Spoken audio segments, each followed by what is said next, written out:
o presidente da Venezuela, Nicolás Maduro, fez um apelo de ajuda dos brasileiros em meio à crise com os Estados Unidos. Durante uma live na TV oficial, o venezuelano falou em portunhol, usando um boné do MST, sobre a existência de uma unidade entre os dois povos e pediu apoio, inclusive nas ruas, dos brasileiros em defesa da soberania da Venezuela. E é importante a gente lembrar que essa fala acontece em um momento de tensão para o presidente venezuelano Nicolás Maduro, com o aumento da presença militar dos Estados Unidos perto do país. Mas aí tem alguns pontos que a gente precisa destrinchar, porque desde a contestada eleição de 2024, as relações entre Brasil e Venezuela têm esfriado. O Brasil, Fred, de fato vai entrar nessa briga? Olha, a gente tem que avaliar, mas o Brasil e a Venezuela têm se distanciado já desde 2024, né? Eu acho que vamos retomar, pegar essa fala do Maduro e vamos dar sequência. Aí logo em seguida eu explico o contexto e a gente volta a falar do Brasil. Mas o Maduro, ele teve na quinta-feira numa live periódica chamada De Repente, né, que é uma live que ele participa com outras pessoas, durou 1h40 e mais ou menos depois de 1 hora ele recebeu um boné do MST e fez a declaração. Vamos ouvir o que ele falou. Muito obrigado, Brasil. Muito obrigado, MST. A luta continua. A vitória nos pertence. Viva a unidade do povo Brasil. Viva a unidade com o povo venezuelano. Bueno, aí, povo de Brasil, pendente, a la calle, a apoiar Venezuela em sua luta por la paz e soberania. Eu falar para vocês toda a verdade. Temos direito à la paz com soberania. Que viva do Brasil. Que viva. Que viva. Que viva. Vai a marchar. Primeiro ele teve o episódio da dancinha, né, que ele criou um rap, né, com a fala da paz, da liberdade dos Estados Unidos, etc.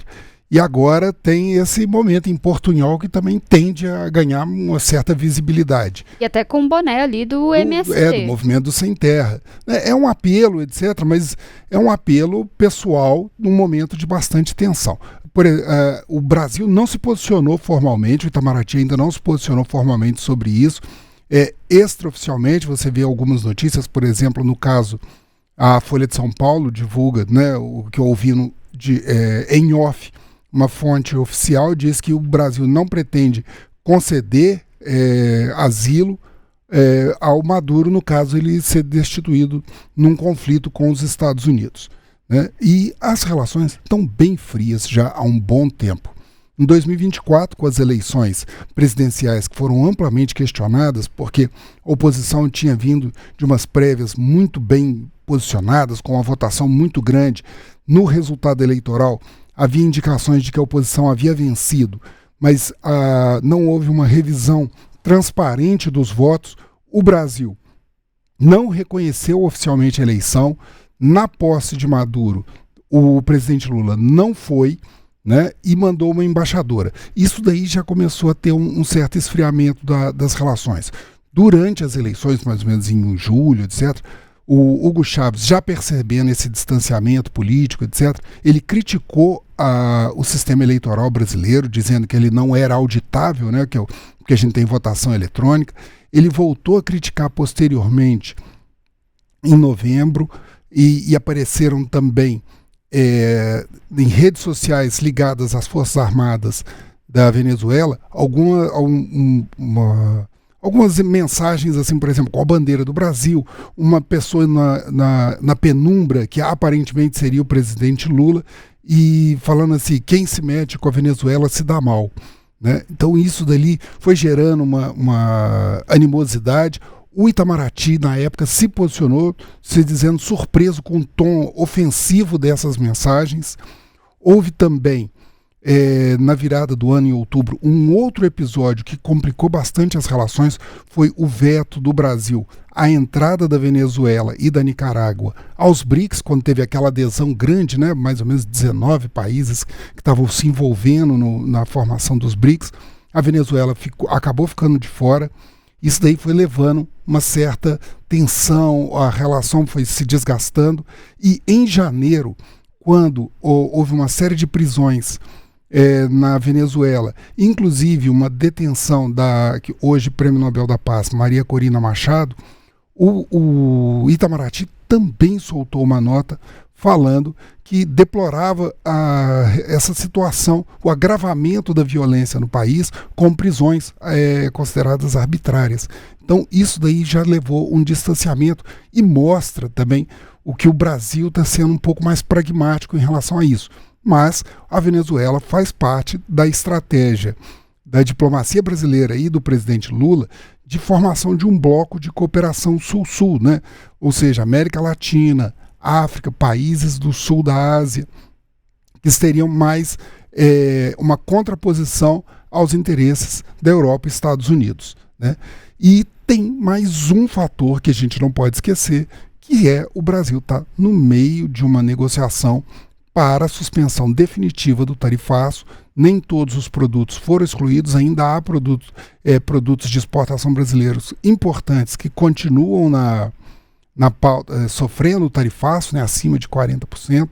Então o Brasil tem essa negociação, está indo aos poucos tentando retomar. Então, Fred, é pouco mas tem uma provável, questão, pouco provável, né, que o Brasil entre. Eu acho pouco provável que ele entre em defesa, mas historicamente o Brasil tenta sempre se propor como um mediador ou uma parte neutra para se oferecer posteriormente como um intermediário, um canal de comunicação entre os conflitos. Eu perguntei sobre essa questão porque a gente falou, inclusive, dessa semana da ligação que o Lula teve com o presidente americano Donald Trump, e nessa ligação, o presidente Lula não falou, eles não conversaram sobre Venezuela, mas ele falou sobre combate ao crime organizado. Isso aí dá uma sinalização que o Brasil vai ficar mais neutro, pode estar mais próximo ali dos Estados Unidos? Eu acho que ele vai fazer um discurso, né, assim, num eventual conflito entre Estados Unidos e Venezuela. O Brasil ele vai fazer o que é tradicional do Itamaraty, um apelo pela paz, um apelo pela não intervenção e respeito à soberania, que inclusive faz parte dos preceitos de política externa do Brasil, contidos na Constituição de 1988. Então ele toma essa posição que mais ou menos é constante, né, da política externa brasileira. Ele vai pesar exatamente essa questão que eu falei da política sul-sul, vai pesar também o fato de que a base política do governo Lula é muito favorável e tem ligações com a esquerda latino-americana, inclusive com a Venezuela. Então ele vai trabalhar nesse meio, tentando equilibrar os interesses comerciais e os interesses políticos nessa situação. Fred, a gente já não é um equilíbrio fácil. A gente já vai falar que tem aumentado, tudo isso acontece num aumento de tensões, mas só queria ler aqui alguns comentários. A gente tem um comentário aqui do Mário falando que nenhuma posição tem que ser tomada realmente do Brasil.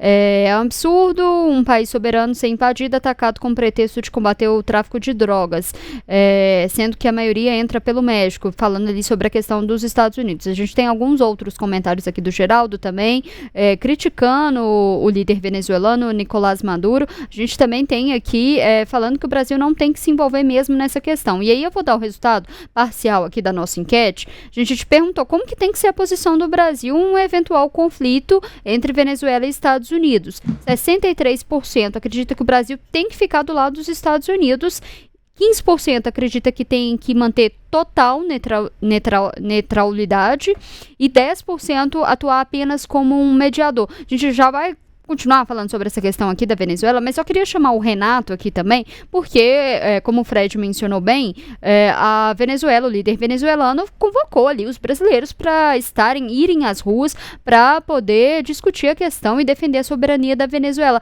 Renato, a gente não tem visto grandes mobilizações assim no Brasil, nem quando aconteceu a prisão do Bolsonaro. Você que está aí em Brasília, difícil esperar que realmente tenha uma mobilização, né? Ainda mais um país muito polarizado como a gente está vivendo, né? Eu acho que eu não preciso nem falar do Brasil, né? Acho que é bem nítido, bem claro que foi mais uma farrunice do Maduro, mais uma de tantas, desse personagem caricato. Certamente aquele boné ali já estava pronto para ele colocar no ar. Você vê que tem até a bandeira da Venezuela do lado do boné. É uma coisa pensada, eu acho que demonstra só um ato de desespero dele, ele está apelando a Deus e o mundo, né? O que também até são duas figuras caricatas que estão, na verdade, nesse momento, nessa questão aí, nesse jogo, né, que não é nem uma guerra, nem um pau-guerra, porque até agora não foi disparado tiro em nenhuma área da Venezuela. E pelo que eu tenho lido também de especialistas, gente que entende de manobras militares, até a provável invasão dos Estados Unidos é uma coisa ainda tão distante, porque as pessoas veem assim, pô, os Estados Unidos tem, né, a maior potência militar do mundo, tem mísseis, tem isso e aquilo, mas a Venezuela é um país gigantesco, tem florestas, e você não se invade um país desse assim, toma da noite para o dia. Um regime, sim, você tem condições de derrubar ele de dentro para fora, e eu acho que é isso, os Estados Unidos está tentando sufocar a Venezuela, tentando sufocar não a Venezuela em si, mas o governo Maduro com ameaças, mas ainda assim essa invasão que as pessoas tanto falam, que está sendo tão anunciada, às vezes o Trump vai e volta, é uma coisa muito distante.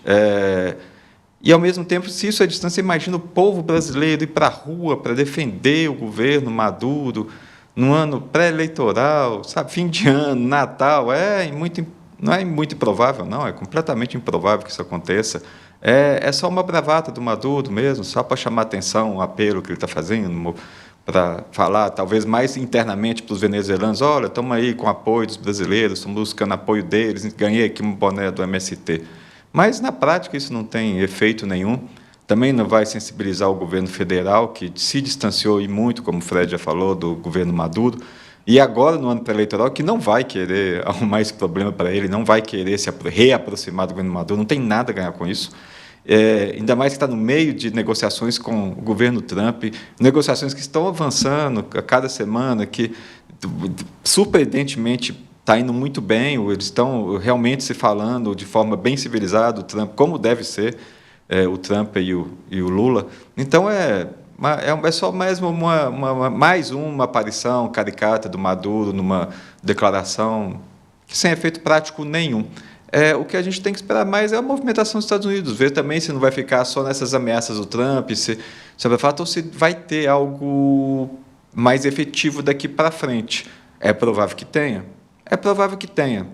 Podem fazer um acordo, ter algum acordo para que o Maduro saia do governo e consiga sair ileso, né? Uma prisão, qualquer coisa, os Estados Unidos ele deu uma garantia para ele vá para algum paraíso desses fiscais, ou algum país que o receba bem, não acredito que seja o Brasil, e ali ele deve ter alguma reserva, certamente ele tem dinheiro fora do país, e ele saia ileso juridicamente e escape de uma prisão. Acho que isso é uma guerra, acho que ainda é uma coisa muito distante, uma invasão muito distante.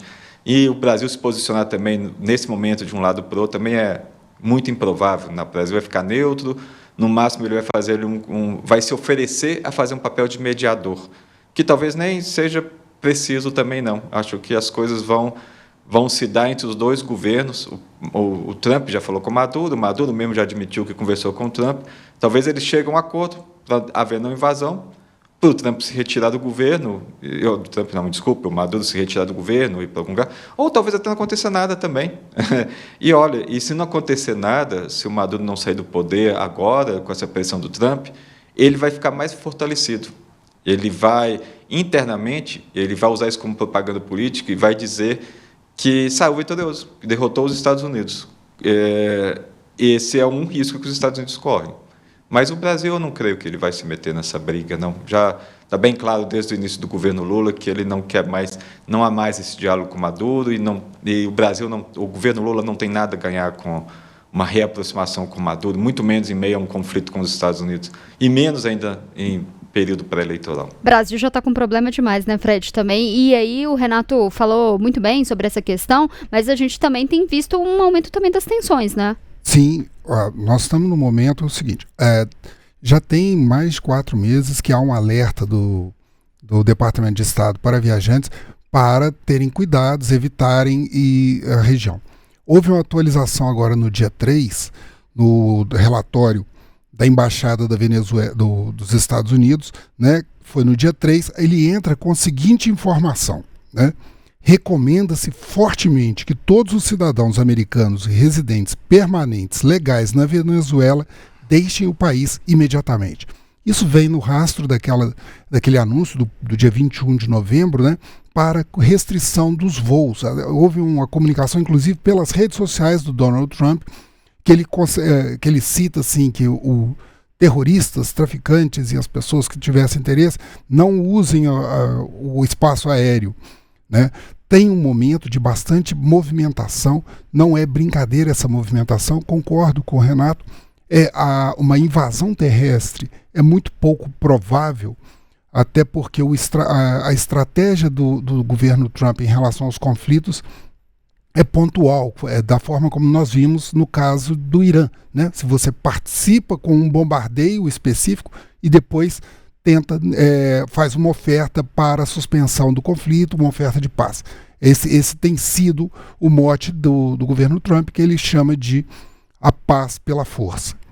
Eu vou meter meu bedelho de novo, claro, Fred, com licença. Por favor, vamos lá. Renato. Então, eu acredito nisso, essa política de sufocar, né? Ele tem um poder militar gigantesco, ele está deixando claro para o Maduro que ele está em meio a um cerco, né? Ele está cercando ali a Venezuela, e ele vai deixar claro, se você não ceder, a gente tem isso aqui para usar, esse armamento para usar, e a coisa não vai ser... Você talvez não saia nem vivo dessa história, né? Você, sua família, seus aliados. E nisso ele vai mandando seus emissários e fazendo propostas para que o Maduro se renda, não entregue não só a Venezuela, não a Venezuela em si, mas entregue o poder e saia do poder, escapando ali, como vários outros ditadores já escaparam impunemente dos supostos crimes que cometeram, indo para países, caindo no esquecimento na história e vivendo sua vida tranquilamente, com o dinheiro que mantém lá fora. Isso já aconteceu em várias ocasiões. Eu não estou defendendo aqui que os Estados Unidos têm razão também em impor condições a um país soberano. Tem muitas questões aí também que não são nada claras. Por exemplo, que os bombardeiros aos barcos supostamente de narcotraficantes, até hoje, só são 4 meses de seco, já são 4 meses de bombardeiros, muita gente morta, e até hoje não há nenhuma prova de que esses barcos transportavam cocaína ou qualquer outro tipo de entorpecente.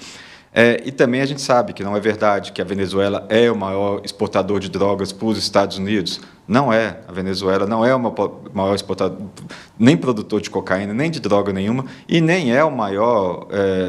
não é o país que mais transporta cocaína para os Estados Unidos. O maior produtor de cocaína no mundo é a Colômbia, sempre foi, e a droga chega muito por terra, via México.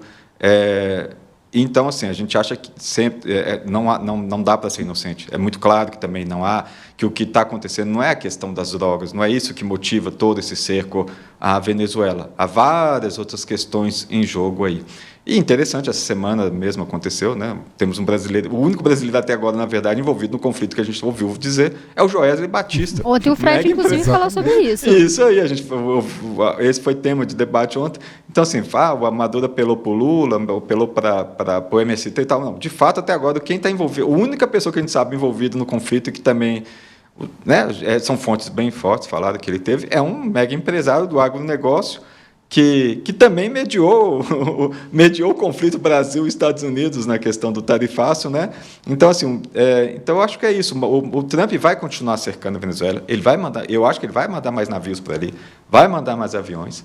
Ele vai fazer mais ataques pontuais na costa da Venezuela, cada vez mais próximo, tentando sufocar o Maduro, né? Deixar o Maduro com medo. Esse é o termo mesmo, amedrontar o Maduro e aliados, inclusive os militares. Falar assim, gente, chegou, não dá mais. É melhor que a gente, né, entregue o poder do que do que a gente perca vidas aqui dentro do nosso território. Ou até outras coisas também, mais sanções, né? Não só econômicas, políticas, mundo afora.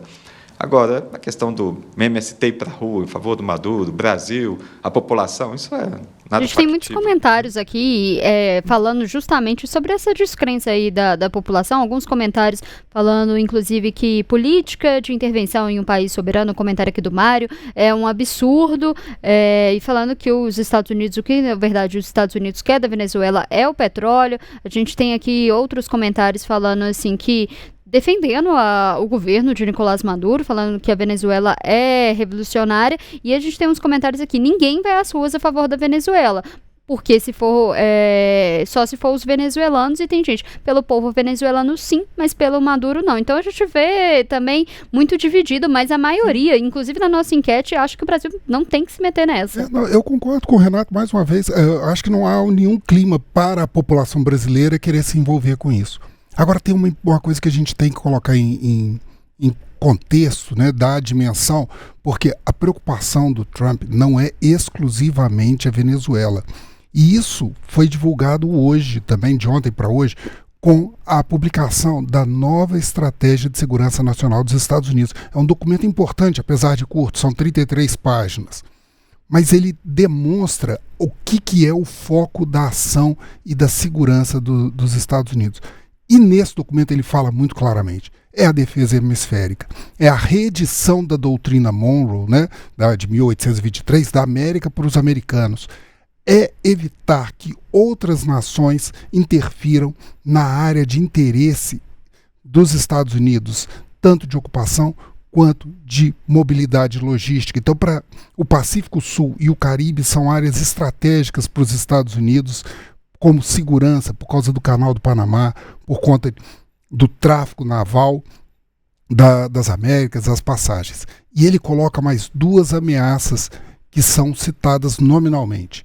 Uma em menor impacto, mas que está direcionada a esse momento, que é a questão do narcotráfico, tanto é que teve mais uma destruição ontem de embarcação, com mais 4 mortos, já são 87 mortos, 23 embarcações desde 2 de setembro. E o que é o grande foco que ele coloca como foco de segurança dos Estados Unidos, que ele coloca nesse documento escrito, é o fim da migração em massa para os Estados Unidos. Então, esses 3 focos, a segurança hemisférica, né, e ele coloca hemisférico, ele mistura a América Latina e a Europa, que ele considera que entrou em declínio civilizacional, então a América passa a ter essa missão de conduzir o hemisfério, e o controle dessa nova doutrina Monroe, né, com a paz pela força, inclusive nas Américas. O fim das migrações em massa e o combate ao narcotráfico. Então são esses os 3 focos. É até interessante que, por exemplo, a Rússia, que já foi o grande inimigo dos Estados Unidos, é citado nesse documento umas 12, 14 vezes. A China é bem mais citada, são 25 citações. Aí a Europa já passa a ter uma situação maior, já são 45 citações, e dentro da lógica da política do MAGA, né, a América é citada nesse documento 145 vezes.